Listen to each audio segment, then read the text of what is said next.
पिछले कुछ दिनों से खबरों को अगर देखें तो पता चलता है कि बहुत सारे इलेक्ट्रॉनिक स्कूटर्स में आग लग रही है। कहा जाता है कि इलेक्ट्रिकल जो स्कूटर्स हैं वो भारत का फ्यूचर है और सस्ती भी है। आने वाले समय में पेट्रोल डीजल के बढ़ते दामों से यही हमें निजात भी दिलाएगी। लेकिन स्कूटर्स के ब्लास्ट होने की घटनाएं इन सारे बातों पर पानी फेर रही है। सवाल यहाँ ये है कि ऐसा क्यों हो रहा है। तो आज इन सवालों के जवाब को इत्मीनान से समझने की कोशिश करते हैं। Hello and welcome to Uncut. मैं हूं आपके साथ आशीष सिंह। सबसे पहले ये समझते हैं कि आखिर ब्लास्ट होता क्यों है। तो इलेक्ट्रिक सामान में लिथियम आयन बैटरीज का यूज होता है, चाहे वो स्कूटर हो या फिर कोई दूसरी इलेक्ट्रॉनिक डिवाइस, सभी में यही बैटरी यूज होती है। और अगर ये बैटरी ठीक से मैन्युफैक्चर्ड नहीं है या फिर डैमेज्ड है या फिर ठीक से इसे डिजाइन नहीं किया गया है तो इसमें आग लगने की चांसेस होती है और ब्लास्ट भी हो सकता है।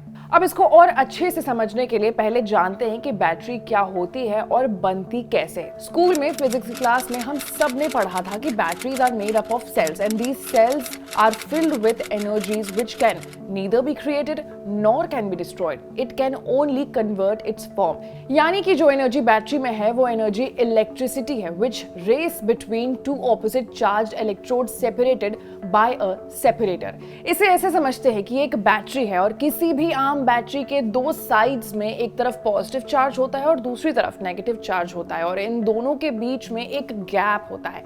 इस गैप को सेपरेटर कहते हैं और सेपरेटर जो है वो बैटरी में यहाँ इसलिए रखा गया है ताकि शॉर्ट सर्किट ना हो सके। अब बैटरी जो है वो दो तरह की भी होती है, एक होती है लेड एसिड और दूसरी होती है लिथियम आयन बैटरीज। और लेड एसिड बैटरीज जो है वो इन्वर्टर में यूज होती है, आप लोगों ने अपने घरों में देखा ही होगा। इन दोनों बैटरी में एक ही अंतर होता है और वो है एनर्जी डेंसिटी का। और जब लिथियम आयन बैटरी का एक आयन एनोड से कैथोड या कैथोड से एनोड के बीच में ट्रांसफर होता है तो ये लेड एसिड बैटरी की तुलना में लगभग 3 गुना ज्यादा एनर्जी पैदा करती है। अब एक इलेक्ट्रिक स्कूटर या फिर व्हीकल में इतनी एनर्जी होती है कि वो एक पूरे घर को रोशन कर सकती है, नहीं भी तो कम से कम 3-4 दिनों के लिए। वही एक ईवी बैटरी यानी कि जो बैटरी इलेक्ट्रिकल स्कूटर्स में यूज होती है वो इतनी एनर्जी रखती है कि व्हीकल्स में डैमेज कर सके। तो जब भी कभी ब्लास्ट होता है उसके पीछे 3 कंपोनेंट्स होते हैं और वो कंपोनेंट्स होते हैं कैथोड, एनोड और सेपरेटर। तो अगर एक्सप्लोजन होता है तो इसका मतलब ये है कि इन तीनों कंपोनेंट्स के कारण ही हुआ है। और ईवी बैटरीज में सबसे ज्यादा ब्लास्ट जो है वो सेपरेटर के कारण ही होता है। और सेपरेटर के खराब होने की भी 2 वजह होते हैं। पहला होता है इलेक्ट्रिकल इंस्टेबिलिटी और दूसरा है एक्सटर्नल शॉक। इन्हीं दोनों वजहों के कारण सेपरेटर डैमेज होता है और जब सेपरेटर डैमेज होता है तो स्कूटर में ब्लास्ट हो जाता है। ऐसे ही तमाम बड़े खबरों से अपडेटेड रहने के लिए आपको अनकट को लाइक, सब्सक्राइब और शेयर करना होगा।